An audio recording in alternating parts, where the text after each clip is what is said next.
AFC Finners in the lovely historic town of Warwick in the west of England. We are seeing Racing Club Warwick today and be reunited with Ravenelli. It's Tom Aldo who navigated, and Billini. This is, funny enough, Warwickshire. It's a home county. We got from some breeders in Coventry as she tries to destroy the table that's got our lovely coffee and tea on there. Excited to be... I can't take her anywhere. But it's going to be a fun day, really nice. We'll have a wander around this historic town in a bit. Let's have lunch first. Our Tuckery Cafe for lunch. Got lovely chilli, vegetarian of course. Tom's got his full English there. Billy's eyeing my food up, but she's already had treats. We're in a market stall here in Warwick. There's a dog-friendly one. The guy very kindly lets us have this on the house. So sit, Billy. Nom nom nom. Enjoying that. This is what she loves her days out. Oh, you know, like an old-fashioned market, and not sure what options here. You got pies, vegan stuff, even Syrian food.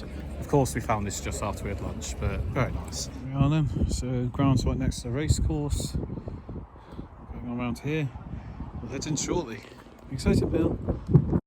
Racing Club Warwick were founded in 1919 as Saltisford Rovers and will play across a variety of leagues until the late 1960s, winning many honours in this time.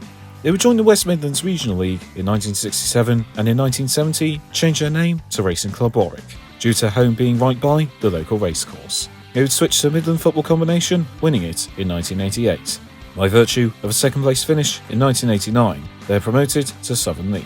They remained here until relegation in 2003 and suffered a further relegation in 2009. In 2017, local businessman Gary Vella made sweeping changes to the club by investing in new facilities. They reached the rewards with promotion in 2019. Last season, they won promotion for the United Counties League Premier Division South via the playoffs, and are now in the Northern Premier League Division 1 Midlands. They reached the final of the 2024 Birmingham Senior Cup, but were defeated 9-0 by Aston Villa's under-21s. Overall, they have won 3 Warwick League Championships, 1 Cinderella Cup, 1 Birmingham and West Midlands Alliance, 2 Leamington Hospital Cups, 2 Leamington Junior Cups, 1 Birmingham and District Alliance Senior Cup, 1 Midland Combination Premier Division, and 1 Midland Alliance League Cup. And a bit of trivia, Ben Foster began his senior career at Racing Club Warwick in 2000, whilst also training as an apprentice chef. So those are our hosts, Racing Club Warwick. Let's have a look inside their home, Townsend Meadow. There we go, inside, £7. Sounds like a non-league action. Very shiny, nice stands. Jerk it out, playing on with There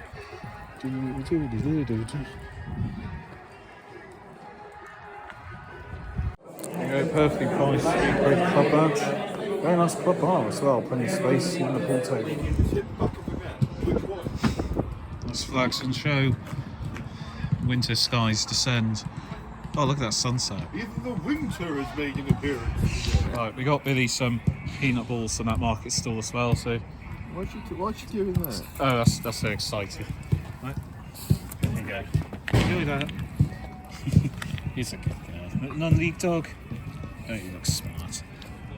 She wants more. Hey, welcome back, Ravenelli. Billy, let's see a nice crossover universe of Billini and Ravenelli. Welcome, my friend. Nice facial hair. It's great. Billy, sit. Wait, we need to give her a treat. How to win? Right, we'll get Raven to win his way to Billini's heart. Billy, 12. Properly. B12. 12. Oh wait, one more time. 12. Good girl. Yay! She'll love you forever now. Right, so Ravenelli, you didn't tell us this in your last vlog, but I feel like the viewers will want to know what the good news is for you recently. Recently, as in 6-8 months ago. Yes. Got engaged. He got engaged. He proposed to his girlfriend in Iceland under the Northern Lights. It's beautiful. Congratulations, mate. Thank you. All my subscribers will be very happy.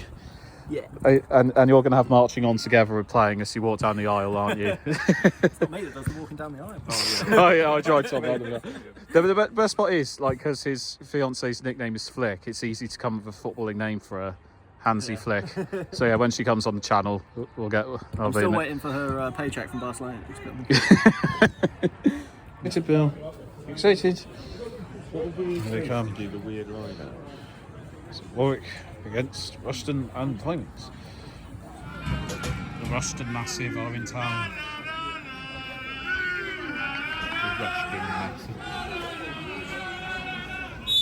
It's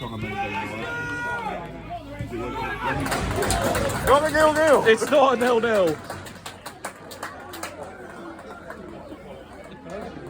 I literally just put my camera away. I think that is generally the quickest goal I've ever seen. I literally just put my camera away for kick-off, and someone tried to clear the ball. It bounced off a Warwick player, keeper carried it away, and the Warwick striker has pounced and tucks it in. Rushden's atmosphere has not helped them so far. Well, it's only less than 10 seconds, I think. 1-0. You're right, Tom. It's not a 0-0.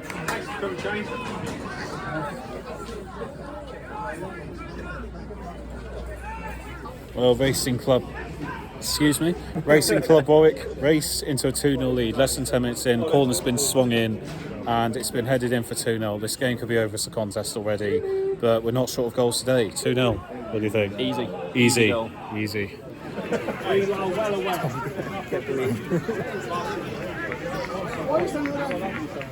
Truly, amongst the rain, it is a wise wash. I look away for a second and Warwick score again. Apparently played across the box and tap in, but I think that's a victory sealed. 3-0 first half. What a goal, Bill. What a goal. The miracle of Warwick scaffolds. Only moments afterwards, and Rushden Diamonds have got back into it. Just before half-time, 4-1, it could be game on. Could be a comeback to end all comebacks. Is it the start of a comeback? No, probably not. It'll probably finish 5-1 with an own goal in the second half, we'll see. I'm not driving. You're going a pint? Go for it. So, half-time, it's been a true goal show today. Definitely been worth the journey. You been enjoying it, Tom? Yeah, I'll be all right. Billy's loving it, wherever she is. You made friends with another terrier, didn't you? But yeah, knowing our luck, it'll probably be a goalless second half, but these have been worth the journey. Having a fun day, half time. A beautiful pack of Coke, a pack of crisps for £3. Life is good. Out of character, we did a smith and missed the start of the second half because the queue was so big. Yeah, that'll commence in the second half.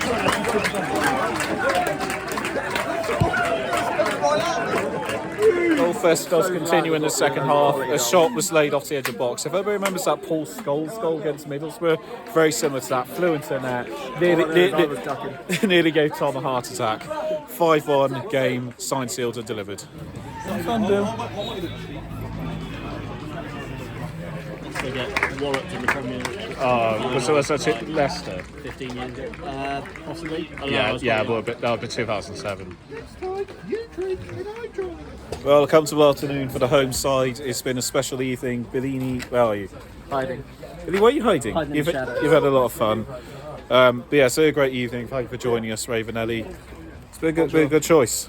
Yeah, nice to take off another ground in Warwickshire, and all the best to Racing Club Warwick and their fight for promotion. Keep playing like that, they'll be up in no time. Full time, 5-1. So a lovely day back in the West Midlands. Thank you, Ravenelli, for joining us, and Tom for finding a game, and Billini for joining us too. She's had a lovely day full of treats. Therefore, recommend coming here. Nice traditional town in England, nice market stalls. You'll definitely be able to make a day out of it and see stuff around the ground before. Just prepare yourself because the parking situation is a nightmare. But yeah, decent day, nice ground, fun game, fun afternoon with friends, and great to take Billini to her 5th game now. She'll have to get her own Footballogy app soon, I think. You enjoyed that, didn't you, Bill? Billy? She's very tired now. But yeah, long drive home now. Me and Tom are going to listen to England against South Africa in rugby on 5 Live on my car radio. He can't wait. We're going to beat the Springboks, aren't we? He's quietly confident. Yeah, thank you all for watching. I shall leave you now as I rate the experience. So we will start off with the welcome, and don't have too much to complain about, to be fair. Having wandered round Warwick Town Centre, and people were very grumpy there. It was very different in the ground. Perfectly friendly people and lots of people chatting to Billy. So really easy to engage with the local crowd, and all staff are really friendly. I think I've had better welcomes at other clubs just because there's more presence on social media. I think they need to up that a bit, because there wasn't too much information on their Twitter page. I think I've done with a bit more, and I don't think their website was very well maintained. So it's not the easiest to find out much about the club if you did want to do a day out, but at least the experience overall is still quite good.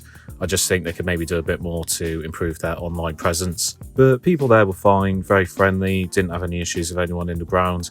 So we felt perfectly comfortable, so I'll probably give the welcome an 8 out of 10. Food and drink, decent options available. It's a very good bar with loads of different types of drink you can get, loads of different chocolates and crisps.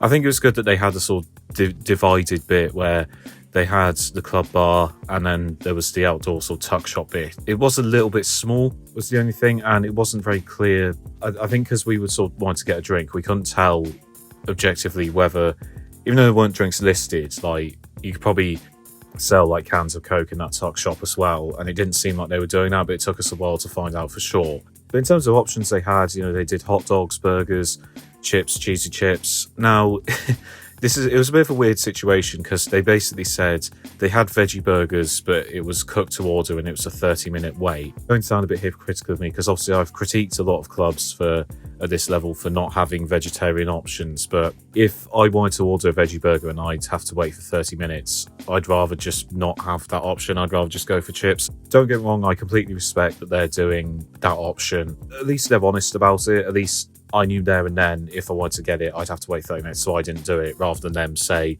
it's 30 minutes after I ordered it. I respect that, at least they're straight up and honest with you. But I just think realistically, if that's how it's going to be, I think it would just be better to have a bunch frozen, ready to do. There must be more than one person that asks for a veggie burger in the game. Maybe I'm wrong. It shouldn't have to be a 30-minute wait for a burger. I think maybe there's a bit of work done to be there. But apart from that, the food options are really good. And it looks like really good quality, like those chips and hot dogs. Looks really good. So I think the range of food is really well thought out. I just think maybe there needs to be a bit of work done on the veggie options, or alternatively you could do like cheese rolls or something quick and easy that's veggie friendly to save you time. But yeah, that's my thoughts on food. I think it's a lot better than a lot of clubs at this level, but just maybe a bit of work to be done on the veggie thing. So I'll give the food and drink a 7 out of 10. Stadium, it's a nice little ground. I think it's really well thought out in terms you've got a stand on every single side. So you can easily sit, be covered from the rain, which was very important today, and easily switch ends. Like the Rushden Diamonds fans obviously switched ends at half time. We went to a different end, but very easy to navigate. And I sort of like how it's in the middle of like a complex. It's quite interesting how it's sort of divided amongst the campus, like because the club bar seems to be part of a nursery on day to day, which is quite interesting. And you sort of go in, you can go to the club bar, and then the pitch is part of it inside. I did think the black fencing around it was a little bit of an eyesore, made it sort of feel a bit like a PE pitch. But the ground itself was fine. It was, like I said, it was well thought out in terms of the stands. So there's 4 different areas you can go if you want to be covered, and plenty of space to stand. I think on the opposite side of where we were in the first half, I think probably do is stretching out a stand a little bit, or having another mini one, just because I felt there was maybe a bit too much negative space there. But apart from that, there's not too much to do. It's good they've got 4G. Hopefully they can invest in better changing room facilities than they currently have, because it just looks like that's a little like the Elliots you would have in like year 9 English. Hopefully they can invest in better facilities of that in the future. But overall, it's a decent place to watch football. It's not too far from the town centre, on the side of the road, easy to find. So yeah, decent place to watch football. I'll probably give the stadium a 6 out of 10. And finally, value for money. Everything inside the ground was very good. It was only £3 for crisps and Coke, £7 match entry, £3 pin badge. So don't have too much to complain about inside the ground. I haven't gone to a ground at this level where you've had to pay for on-site parking before. I do appreciate it's probably part of the racing campus, so it might not be entirely in their control. But I just think maybe it's missing a trick, because realistically, like, we spent £3 for parking. Considering there's a lot of residential places, I think a lot of people might try and avoid that and then park like around someone's house or something where they can just park freely. So I think maybe they're missing a trick there, because realistically, I know the club needs to make money, but realistically, if someone parks for free near someone's drive and doesn't spend that £3 on parking, the club could have missed out, because that £3 can otherwise be spent in the club bar, whereas I think a lot of people might be put off if they find out they have to pay for parking, even if it's only £3. But yeah, maybe there's a way to work on that for the club, or maybe if like they want to keep that parking open to like residential tourists, if there's a way you can prove you're going to the game, you could get that for free, and then like that money gets invested in the club elsewhere by buying a pint of beer or something. But apart from that, I think the prices are perfectly reasonable, and that parking was fine. Like, objectively, that was a perfectly acceptable price to pay for parking for somewhere I was going to be for a few hours. So even though I don't like to pay for park watch a non-league game, at least that itself wasn't a rip-off. So I think the value for money is really good. It's perfectly reasonable for what it is, and I don't think they rip you off in any way. So I think it's perfectly fair pricing, and you get a good experience in return. I'll give you the value for money a 9 out of 10. So thank you, Racing Club Warwick. Great win. Thanks to the entertainment, and all the best in the rest of the season. Let's hope you can get another promotion. Thank you, Ravenelli, for joining us. We'll hope to see you at another game soon.